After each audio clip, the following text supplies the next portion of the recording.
Hello नमस्कार दोस्तों। उम्मीद करता हूँ सब अच्छे होंगे और अपनी पढ़ाई को और बेहतर बना रहे होंगे। तो आज के टेस्ट में आपका स्वागत है दोस्तों।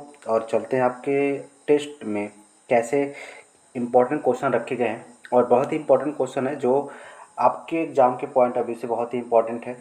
और ऐसे जो क्वेश्चन हैं पिछले कई एग्ज़ाम में देखे भी गए हैं। ठीक है, तो हम उन सारे क्वेश्चन को डिस्कस करेंगे। उम्मीद करता हूँ आपका आज का वीडियो बहुत ही आपको पसंद आएगा।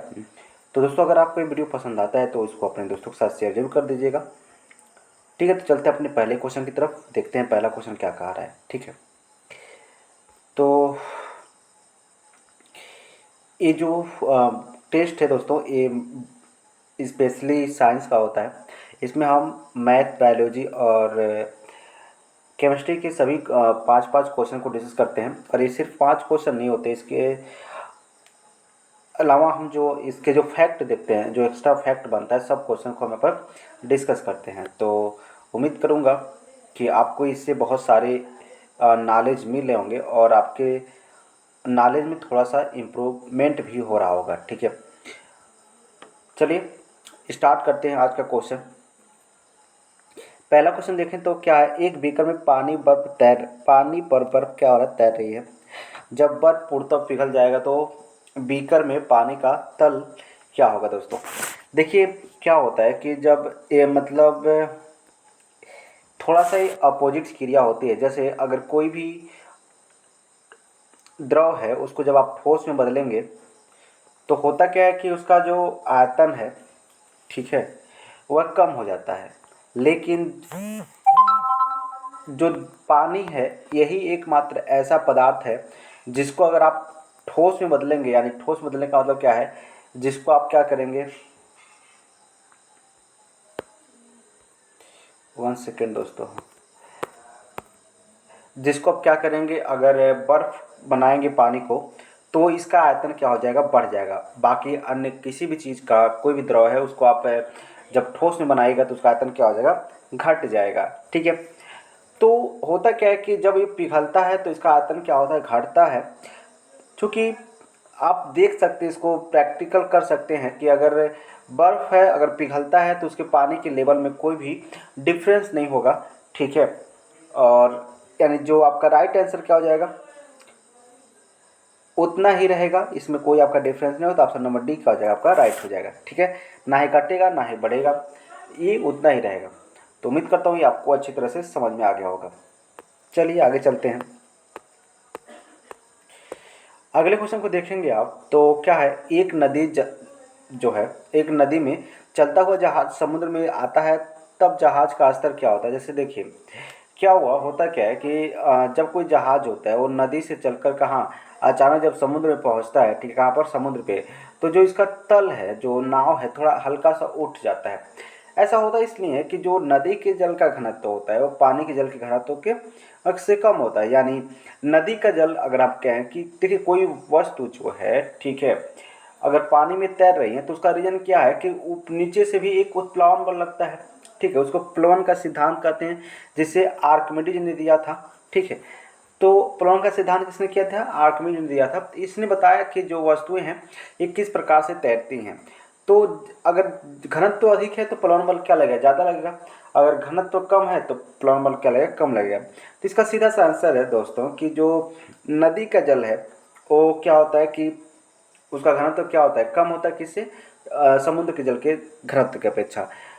ठीक है, तो यहाँ पर जो ऑप्शन क्या हो जाएगा, एक नदी में चलता हुआ जहाज समुद्र में जब आता है तो जहाज का स्तर क्या होगा, तो जहाज का स्तर थोड़ा सा क्या हो जाएगा, ऊपर हो जाएगा। ठीक है, यानी ऊपर आ जाएगा क्योंकि अधिक प्लवन बल लगेगा। ऐसे समझ लीजिए बस। बाकी एक अलग टॉपिक ही है, हम आपको बता देंगे, कभी आर्किमिडीज का सिद्धांत पढ़ाएंगे तो क्यों ऐसा होता है इसको हम बता देंगे। चलिए आगे चलते हैं, अगले क्वेश्चन को देखते हैं। अगला क्वेश्चन क्या है, बहुत ही सिंपल सा क्वेश्चन है अगला। निम्नलिखित युग में से कौन भौतिक राशियों के समान बीमी सूत्र नहीं होता है। तो इम्पॉर्टेंट चैप्टर है, यहाँ से हमेशा पूछा था कि जो बीमा होता है क्या होता है। तो अगर हम बात करें यहाँ पर देखिए, बल जो है, बल का मात्रा क्या होता है, न्यूटन होता है। और दाब का मात्रा क्या होता है, पास्कल होता है। अगर बल की बीमा की आप बात करेंगे तो ये हो जाएगा Mt-2। एक किसका बीमा हो गया, बल का बीमा निकल गया। अगर दाब की आप बीमा की बात करेंगे तो दाब का जो बीमा हो जाएगा वो क्या निकल जाएगा, यल माइनस, और ये आपका निकल जाएगा T-2। एक किसका बीमा निकल जाएगा, ये आपका दाब का बीमा निकल जाएगा, ठीक है।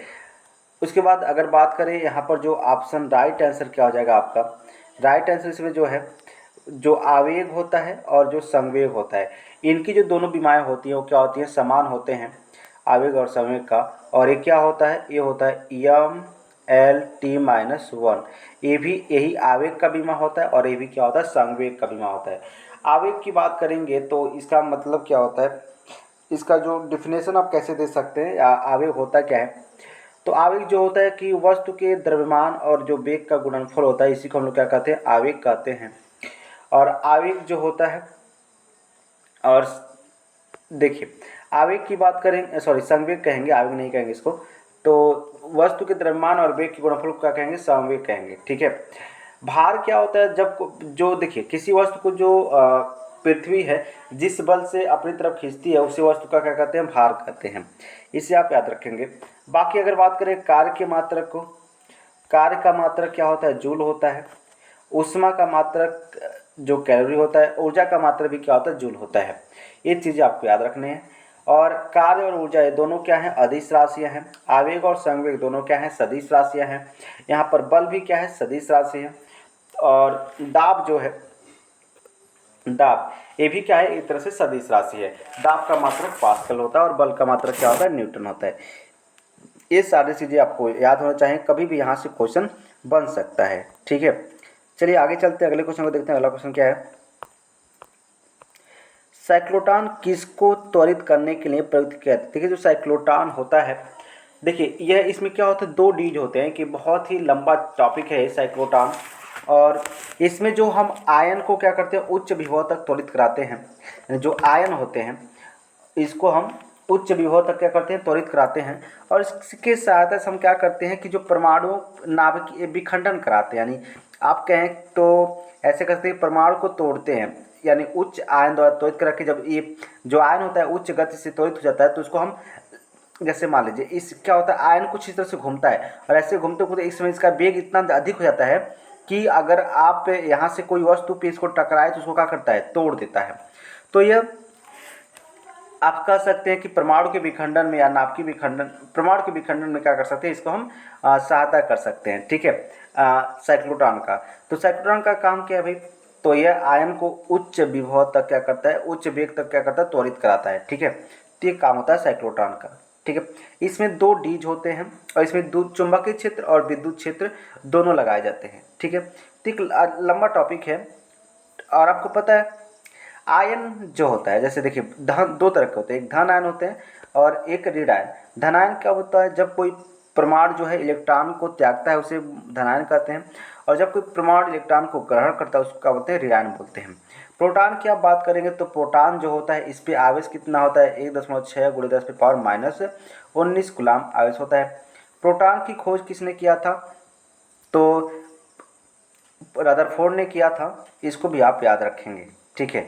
वैसे रदरफोर्ड ने नहीं किया था, इसको प्रोटॉन की खोज किया था गोल्डस्टीन ने, नामकरण जो किया था वो रदरफोर्ड ने कर दिया था, ठीक है। तो ये चीज़ आपको याद होनी चाहिए। चलिए आगे चलते हैं, अगला क्वेश्चन देखते हैं। अगला क्वेश्चन क्या है, निम्न में से कौन सा यंत्र प्रत्यावर्ती धारा को एक दिश धारा में परिवर्तित करता है। तो देखिए जो प्रत्यावर्ती धारा होता है वो क्या होता है, इसको बोलते हैं अल्टरनेटिव करंट। और इसमें जो होता है समय के साथ साथ इसके दिशा में क्या होता है, परिवर्तन होता रहता है। और इसका ग्राफ की अगर बात करें तो इसका ग्राफ कुछ इस तरह से मिलता है, ये अल्टरनेटिव करंट है। और यह मतलब एक साथ कई दिशाओं में क्या कर सकता है, प्रभावित हो सकता है। और आधा चक्कर के बाद इसकी दिशा में क्या होता है, परिवर्तन होता रहता है, इसको बोलते हैं अल्टरनेटिव करंट। इसकी और जो क्या होता है कि डीसी होता है, डायरेक्ट करंट होता है, वह उसकी दिशा जो होती है सेम इस तरह से होती है। ये डायरेक्ट करंट की क्या है, दिशा है, एक ही दिशा में प्रवाहित होता है, ठीक है। तो जो सिंपल सी बात है, सेल वगैरह द्वारा जो बैटरी द्वारा प्रवाहित धारा होती है वो क्या होता है, अल्टरनेटिव सॉरी डायरेक्ट करंट होता है। और जो जनरेटर, देखिए जनरेटर भी जो दो तरह के जनित्र यानी वैद्युत जनित्र भी क्या होते हैं, दो तरह के होते हैं। वो एक अल्टरनेटिव करंट का भी होता है और एक डायरेक्ट करंट का भी होता है, तो इसको भी आप याद रखेंगे, ठीक है। तो यहाँ पर जो ऑप्शन हो जाएगा क्या हो जाएगा, अल्टरनेटर जो होगा यही क्या करता है, एसी को डीसी में क्या करता है, बदलता है, ठीक है। AC का मतलब हो गया अल्टरनेटिव करंट, DC का मतलब हो गया डायरेक्ट करंट। ठीक है, चलिए बाकी जो ट्रांसफार्मर का काम क्या है आपको पता है। ट्रांसफार्मर का काम दो है, एक दो तरह के ट्रांसफार्मर होते हैं, एक ऊंचाई होता है और एक क्या होता है अपचाई होता है। ऊंचाई, इसमें देखिए दो तरह की चीज़ें होते हैं इसमें, इसके दो भाग होते हैं, एक प्राथमिक और एक द्वितीय भाग होता है। दो तरह की कुंडली होते हैं, प्राथमिक कुंडली और द्वितीय कुंडली होती हैं। ठीक है, तो जो ऊंचाई होता है, ठीक है, ये क्या करता है, कम वोल्टेज को अधिक वोल्टेज में करता है, और जो अपचाई होता है ये अधिक वोल्टेज को कम वोल्टेज में करता है। तो अगर आपको धारा का मान बढ़ाना है तब भी हम लोग क्या करते हैं, ट्रांसफार्मर का प्रयोग करते हैं। अगर धारा का मान घटाना है तभी हम ट्रांसफार्मर का प्रयोग कर लेते हैं। ठीक है, तो अल्टरनेटर जो होगा क्या है, यह जो है डायरेक्ट, जो अल्टरनेटिव करंट है उसको डायरेक्ट करंट, यानी जो प्रत्यावर्ती धारा होता है उसको एक दिश धारा में प्रयुक्त करता है। ठीक है, आगे चलते हैं, अगला क्वेश्चन देखते हैं क्या है।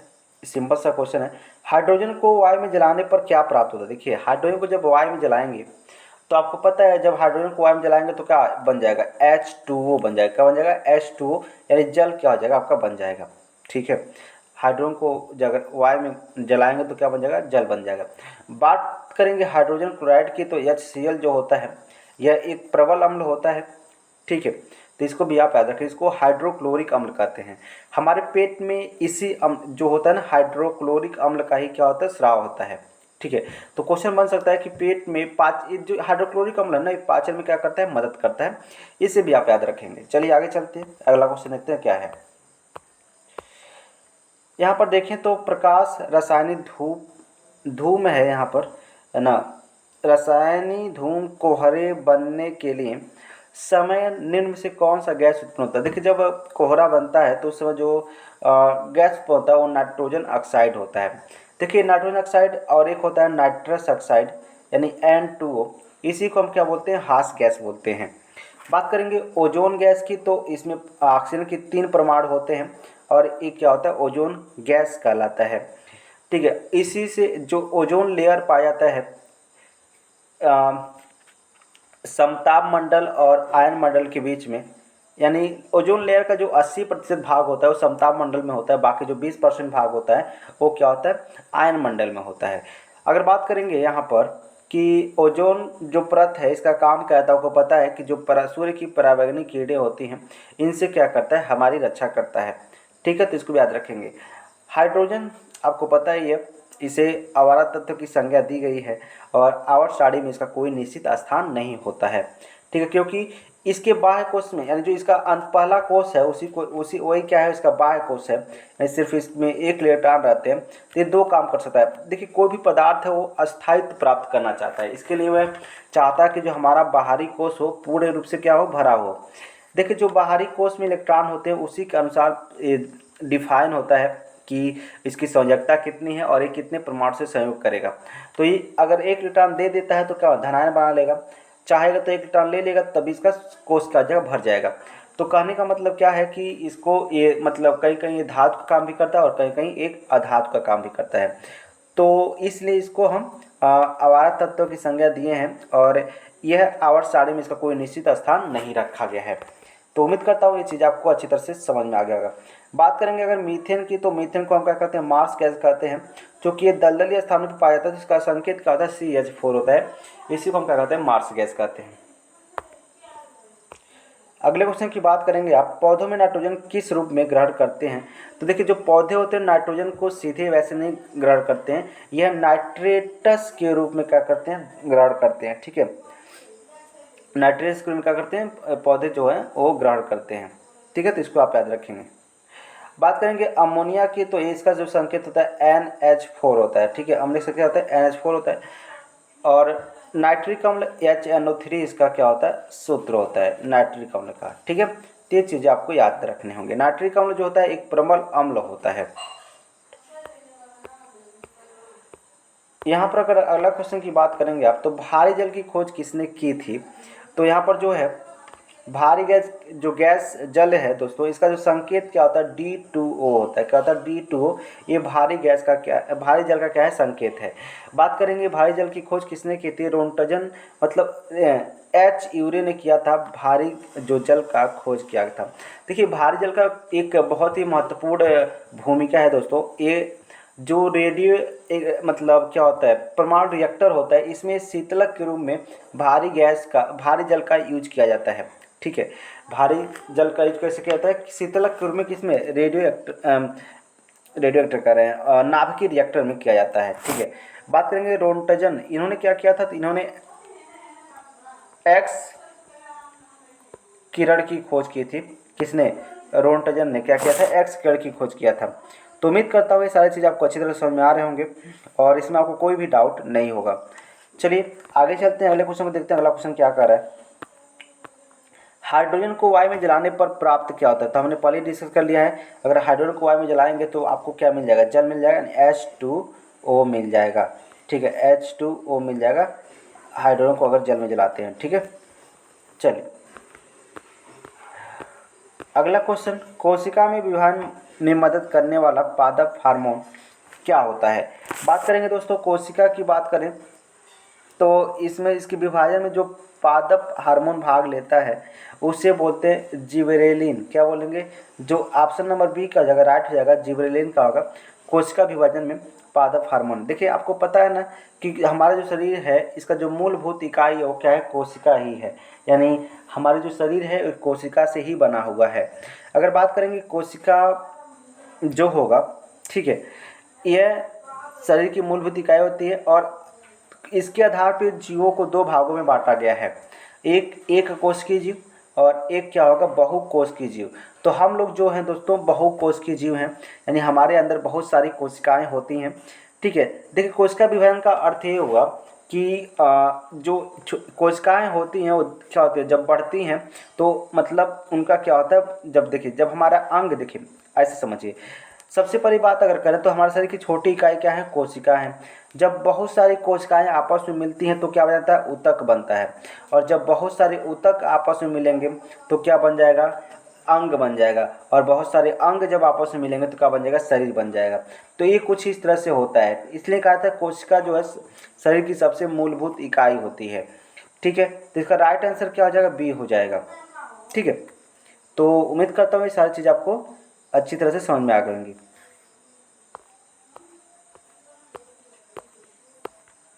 और कोशिका की खोज किसने किया था, तो रॉबर्ट हुक ने किया था कोशिका की खोज। और एक चीज़ और कि जो रॉबर्ट हुक ने कोशिका की खोज किया था वह मृत कोशिका था, लेकिन जीवित कोशिका की खोज किसने किया था, लुईन हाक ने किया था। इसको भी आप अच्छी तरह से याद रखेंगे। ठीक है, रिंग रोग के नाम से किसे जाना जाता है, तो देखिए जो रिंग रोग होता है इसको हम किस नाम से जान सकते हैं, तो इसका राइट आंसर क्या हो जाएगा, शैवाल रोग जो होगा उसी को हम क्या कहते हैं, रिंग रोग से नाम से हम जानते हैं। ठीक है, तो उम्मीद करता हूँ सारी चीज़ आपको अच्छी तरह से समझ में आ गई होंगी। चलिए अगला क्वेश्चन देख लेते हैं। अगला क्वेश्चन क्या है, अगर अगले क्वेश्चन की बात करेंगे आप, वनस्पति घी के निर्माण में कौन सी गैस प्रयुक्त की जाती है। तो अगर बात करें वनस्पति घी के निर्माण में तो हमको पता है कि यह आपको हाइड्रोजन गैस का प्रयोग किया जाता है। बात करते हैं अगर नाइट्रोजन गैस की, तो नाइट्रोजन गैस जो होता है यह चिप्स के पैकेटों में क्या इसको हम प्रयोग करते हैं, क्योंकि नाइट्रोजन गैस जो होता है एक निष्क्रिय गैस का काम करता है और ये ऑक्सीकरण को क्या करता है, रोकता है, जिससे जो चिप्स होते हैं वो क्या होते हैं, ख़राब नहीं होते। यानी जितने भी खाने वाले पदार्थ होते हैं पैकेट में, इसमें हम क्या करते हैं, नाइट्रोजन गैस को भर देते हैं। ठीक है, इतना नहीं, नाइट्रोजन गैस को हम लोग कहीं न कहीं बल्ब में भी भर देते हैं। ठीक है, जो 100 वाट का बल्ब आता था पहले उसमें हम नाइट्रोजन गैस भी भर देते थे। बात करते हैं कार्बन डाइऑक्साइड की। जो कार्बन डाइऑक्साइड है आपको पता है कि इस जो वायुमंडल में 0.03% क्या होता है कार्बन डाइऑक्साइड पर, और नाइट्रोजन गैस कितना है 78% है। और इसमें ऑक्सीजन गैस कितना है वायुमंडल में, तो ऑक्सीजन गैस जो होता है वो 21% होता है इस वायुमंडल में। ठीक है, नियान क्या है, तो इसका परमाणु क्रमांक कितना होता है, 9 होता है। और यह एक अक्रिय गैस है। किसमें, अक्रिय गैस है। अक्रिय गैस वो होता है जो किसी अन्य गैस से क्या करता है, क्रिया नहीं कर पाता है, यानी जो इसकी कक्षा होती है पूर्ण से क्या होती है, भरी होती है। ठीक है, यानी इसकी संयोजकता नहीं होती है। ठीक है, तो इसलिए देखिए संयोजकता जिसका नहीं होगा वो किसी से कभी क्रिया नहीं कर पाएगा। यहाँ पर अगला क्वेश्चन देखते हैं, सबसे अधिक आयरन किस में पाया जाता है। तो ये आपसे क्वेश्चन पूछा गया है सबसे अधिक आयरन किस में पाया जाता है। तो देखिए अगर आयरन की बात करेंगे तो सबसे अधिक आयरन जो होता है वह किस में पाया जाता है, हरी जो पत्तियाँ होती हैं, हरी पत्तियाँ होती हैं, यानी साग हम कह सकते हैं, सुबह पालक का साग हो गया, जो भी हरी पत्तियाँ होती हैं उसमें हमसे क्या मिलता है, आयरन मिलता है। और आपको पता है कि जो सबसे अधिक आयरन की बात करें तो पालक के साग में मिलता है सबसे अधिक आयरन। दूध को आपको पता है, दूध एक प्रकार का मिश्रण है जिसमें जिसको एक हम क्या कहते हैं, संतुलित आहार पहले कहते थे, लेकिन दूध में जो है विटामिन सी नहीं है, बाकी सब कुछ मिलता है, कैल्शियम सब कुछ, पोटेशियम सब कुछ मिलता है, लेकिन विटामिन सी क्या होता है, नहीं मिल पाता है, इसलिए इसको संतुलित आहार की संज्ञा से हटा दिया गया है। सेब एक में भी क्या हो सकता है भाई, सेब जो है इसमें विटामिन ए विटामिन सी दोनों की मात्राएं मिलती हैं, ठीक है, तो इसको भी आप याद रखेंगे। अगले क्वेश्चन को देखते हैं कि अगला क्वेश्चन क्या कर रहा है। आँखों की दूरदृष्टि की बीमारी किसके कारण होती है। देखिए आँखों की दूरदृष्टि, इसमें क्या होता है कि दूर की वस्तुएं आपको तो स्पष्ट दिखाई देगी, लेकिन निकट की वस्तुएं स्पष्ट नहीं दिखाई देती हैं। देखिए किसी वस्तु का जो प्रतिबिंब है कहाँ होता है, रेटिना पर बनता है, और जब प्रतिबिंब रेटिना पर नहीं बन पाता है, या तो रेटिना के पहले बन जाएगा या तो रेटिना के बाद में बनेगा, तो उसी को हम क्या बोलते हैं, दृष्टि दोष बोलते हैं, और प्रतिबिंब स्पष्ट नहीं दिखाई देता है। सबसे जो स्पष्ट प्रतिबिंब होता है वो रेटिना के पीत बिंदु पर बनता है, और यहाँ पर जो बना प्रतिबिंब होता है सबसे क्या होता है, स्पष्ट होता है। एक चीज़ और कि जो प्रतिबिंब बनता है हमेशा क्या बनता है, उल्टा बनता है और वास्तविक बनता है, ठीक है। अब इसका रीजन क्या है, तो रीजन यही है कि जो नेत्र का गोला होता है ना वो क्या होता है, छोटा हो जाता है। क्या होता है, नेत्र का गोला छोटा होता है, जिससे उसका जो फोकस है वो क्या होता है, फोकस जो है उसका मतलब बढ़ जाता है, ठीक है, जिससे प्रतिबिंब क्या है, रेटिना के क्या पीछे बन जाता है, ठीक है। पुतली जो है ना, इसका बहुत ही अच्छा काम है। इसका एक काम है कि यह मानव लेंस में जो प्रकाश को भेजने का काम करता है वो पुतली करता है, यानी पहले पुतली से होकर कि प्रकाश मानव नेत्र में क्या करता है, प्रवेश करता है। क्योंकि मानव नेत्र में जो प्रकाश है एक निश्चित मात्रा में ही जानी चाहिए, इसके लिए पुतली क्या करता है, अपने आप को सिकुड़ता और फैलाता है। सिकुड़ने का अर्थ ये होगा कि यह अपने आप को क्या करता है, अगर धूप में जाएंगे आप, अधिक प्रकाश में जाएंगे तो ये अपने आप को क्या करता है, सिकोड़ लेता है। अगर आप कम प्रकाश में रहते हैं तो ये अपने आप को फैला देता है, जिससे एक जो निश्चित मात्रा ही क्या हो, प्रकाश का उसमें जाए, अंदर जो लेंस में प्रवेश करें, ठीक है। तो उम्मीद करता हूँ ये सारी चीज़ आपको अच्छी तरह से समझ में आ गई होंगी और इसमें आपको कोई भी डाउट नहीं होगा। तो दोस्तों अगर ये चीज़ आपको अच्छी तरह समझ में आ रही है तो इस वीडियो को अपने दोस्तों के साथ शेयर जरूर कर दीजिएगा। आज के लिए बस इतना ही, धन्यवाद।